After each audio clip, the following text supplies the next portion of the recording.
तो दूसरी स्टोरी थी उसमें तो ये था ना कि उसने उसका मुंह नोच दिया और वो बच गया और उसके बाद कुछ दिन बाद मर गया, जैसे सुजोग गायब हो गया। वो जाता कहाँ है, वो लोग जाते कहाँ हैं, उनका मतलब वो लोग जिंदा होते हैं या मर जाते हैं जो बिल्कुल गायब ही हो जाते हैं। ये कुछ लोग होते हैं आत्माएं वगैरह के, मतलब ये लोग बदला ले रही होती है ना, रिवेंज ले रही होती हैं लोगों से, उन लोगों ने उसके साथ बुरा किया होता है, या कुछ मतलब लोगों की पहले ज़मानों में होता था पंचायत वगैरह होती थी और गलत डिसीजन हो जाते थे और किसी को मार दिया जाता था।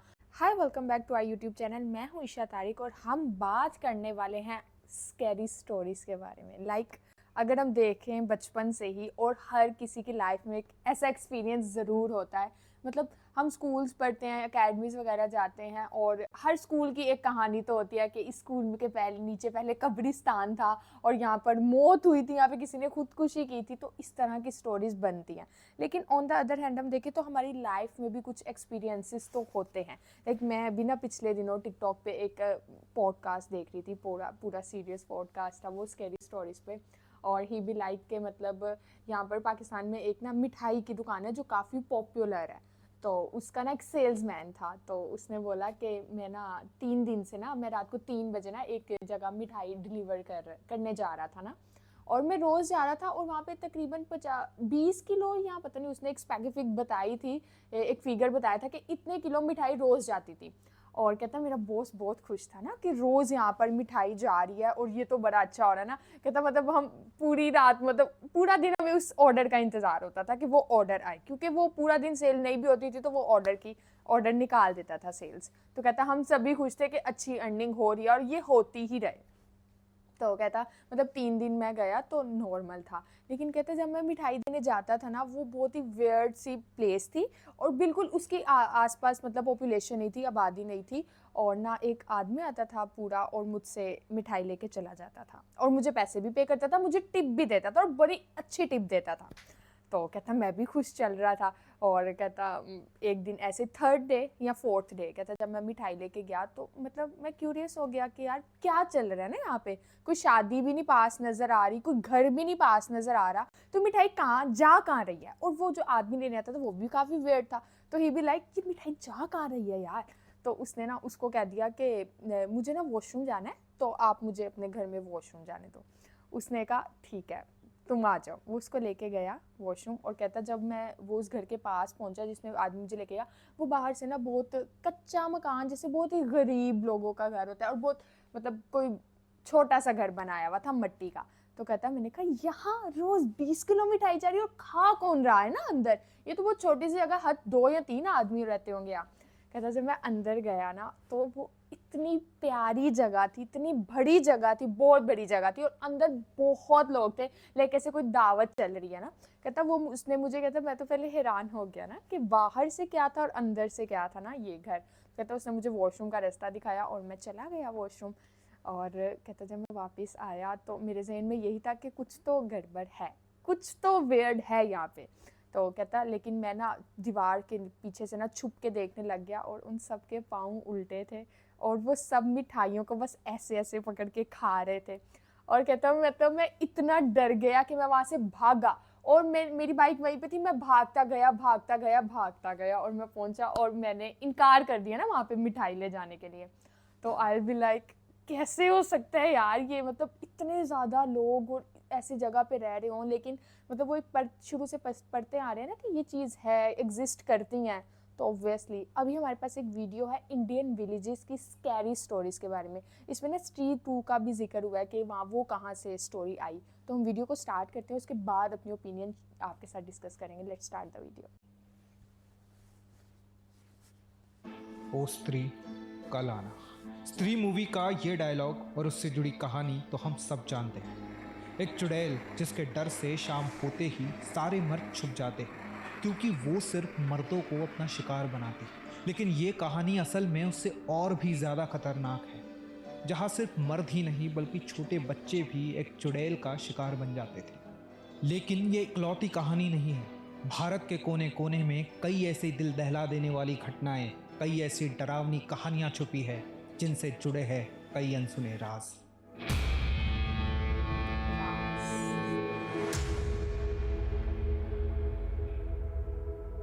बंगाल का रहने वाला सुजय चक्रवर्ती एक शाम ऑफिस से घर जा रहा था। दिन ढल चुका था और आसमान पर काले बादल छा गए थे। पिछले एक हफ्ते से रोज वो ऑफिस से लेट आ रहा था, लेकिन आज उसे काफी ज्यादा देर हो गई थी।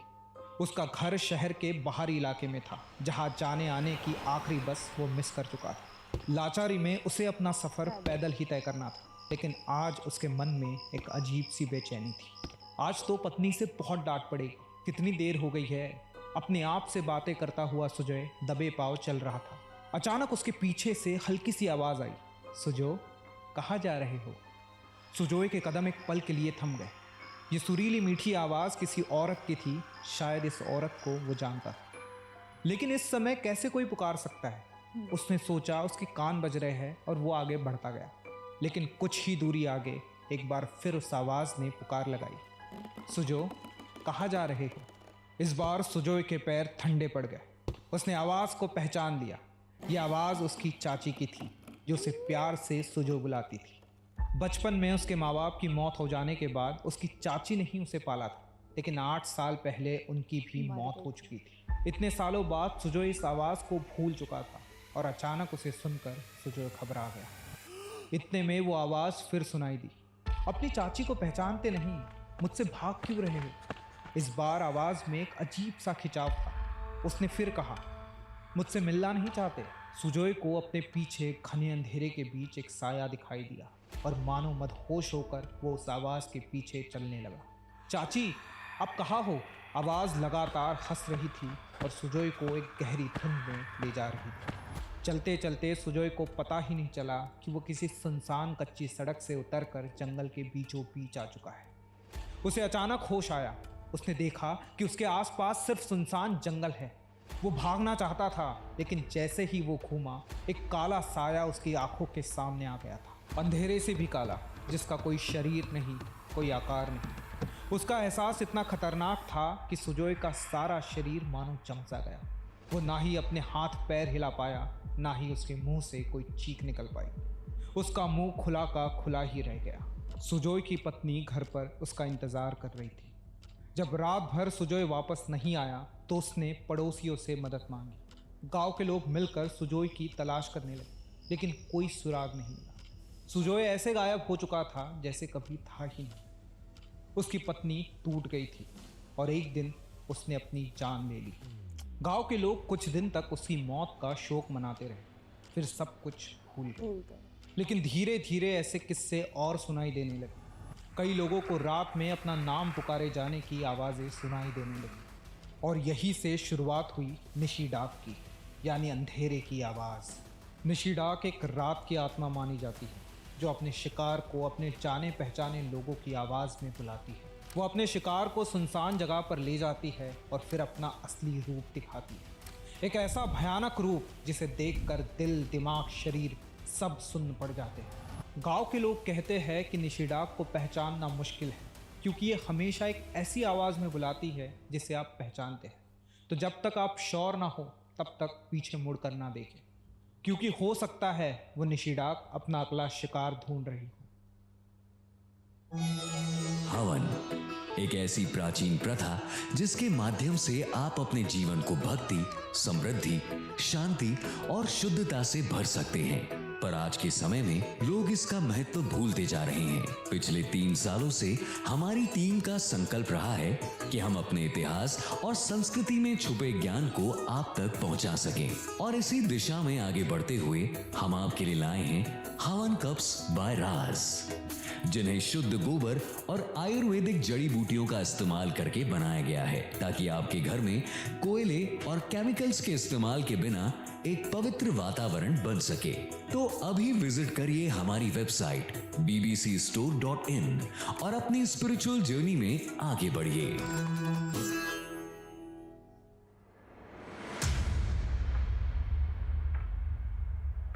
उत्तर प्रदेश के एक छोटे से गांव भुदौली में मून-ऊंचवा का डर आज भी लोगों के दिलों में बसा हुआ है। यह एक ऐसी कहानी थी जिसने अर्ली 2000s में पूरे देश को हिलाकर रख दिया था। रमेश एक रात अपने दोस्तों के साथ बैठकर बातें कर रहा था।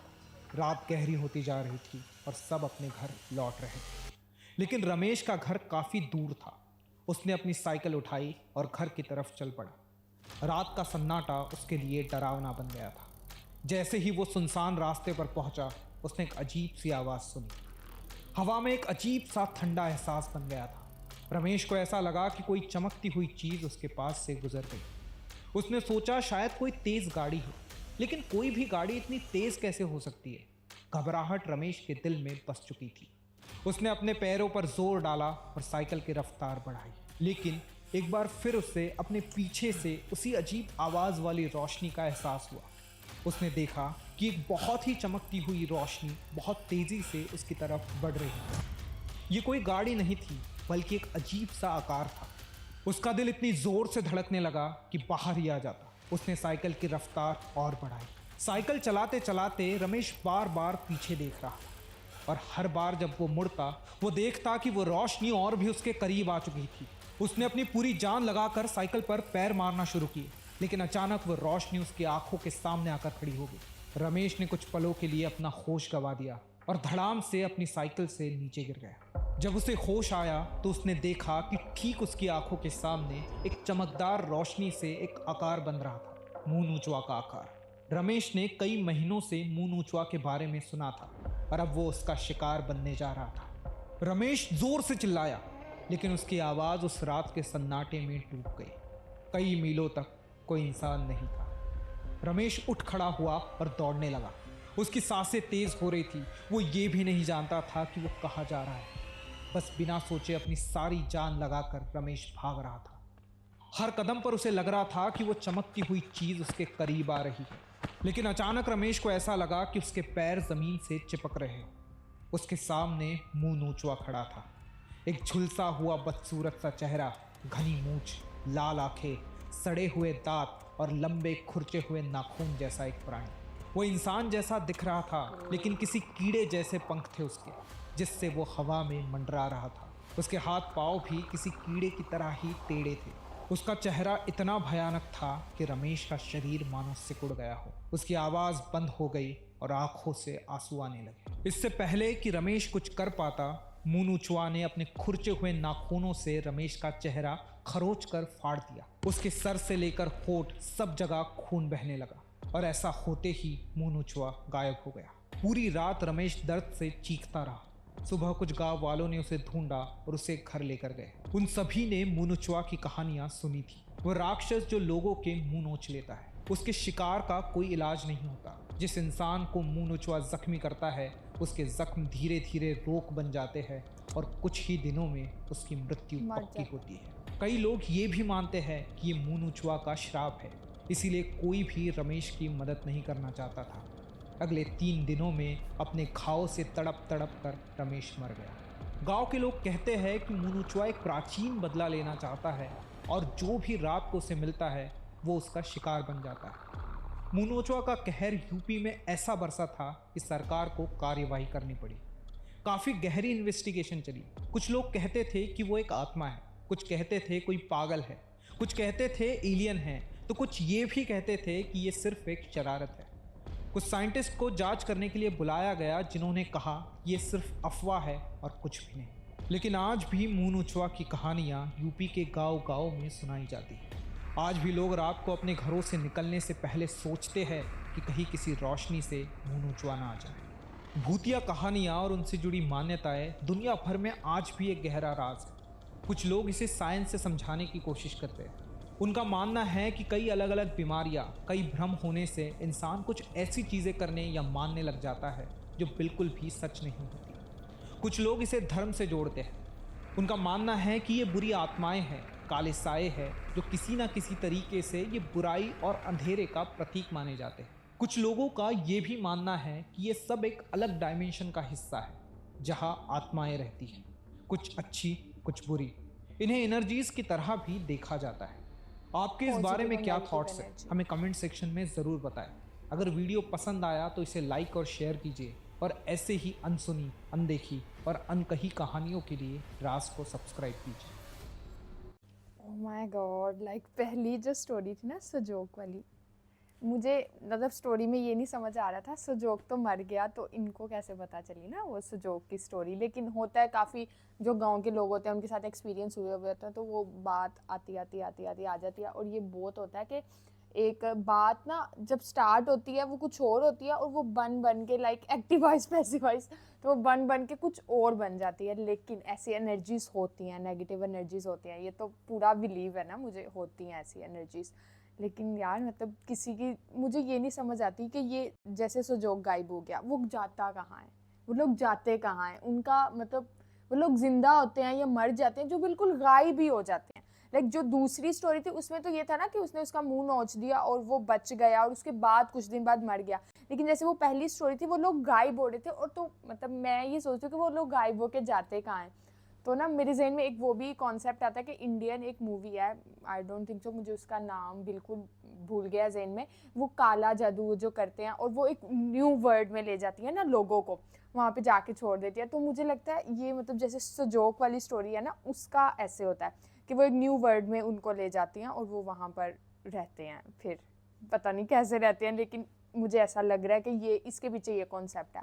आप बताइएगा आपको क्या लगता है। और जो मुंह नोचने वाली यार, मतलब ये हो सकता है कि ये कुछ लोग होते हैं आत्माएं वगैरह के, मतलब ये लोग बदला ले रही होती है ना, रिवेंज ले रही होती हैं लोगों से। उन लोगों ने उसके साथ बुरा किया होता है, या कुछ मतलब लोगों की पहले ज़मानों में होता था पंचायत वगैरह होती थी और गलत डिसीजन हो जाते थे और किसी को मार दिया जाता था, तो वो रिवेंज लेती है ना आत्मा वगैरह। तो वो मुझे थोड़ा उस कॉन्सेप्ट का लगा कि वो रिवेंज ले रही थी या ले रहा था, जो भी था। बाकी अच्छा कुछ लोग हैं जो अभी भी बिलीव नहीं करते। मैंने बहुत से लोगों को देखा वो बिलीव नहीं करते कि ऐसा कुछ होता है, कि होता ही नहीं है, बस ये थोड़ी पॉजिटिव नेगेटिव एनर्जी, कुछ नहीं होता। और बस कोई पागल हो जाता है, कोई जैसे इसने कहा कि कोई साइको हो जाता है तो वो ऐसी बातें करने लग जाता है और कहानियाँ आगे आगे फैलती जाती हैं। तो किसी के साथ कुछ थोड़ा सा भी वेयर्ड हो जाए तो वो कहता है कि हाँ ये उस स्टोरी से रिलेट करता है ना, तो ये अब बात आगे आगे आगे आगे फैलती जाती है। बहरहाल मैं तो इन चीज़ों पे बिलीव करती हूँ। आप बताएं आपका क्या यकीन है। हमारी वीडियो को लाइक करें, शेयर करें, कमेंट करते रहें और देखते रहें इनसाइड डायरेक्शन। Take care.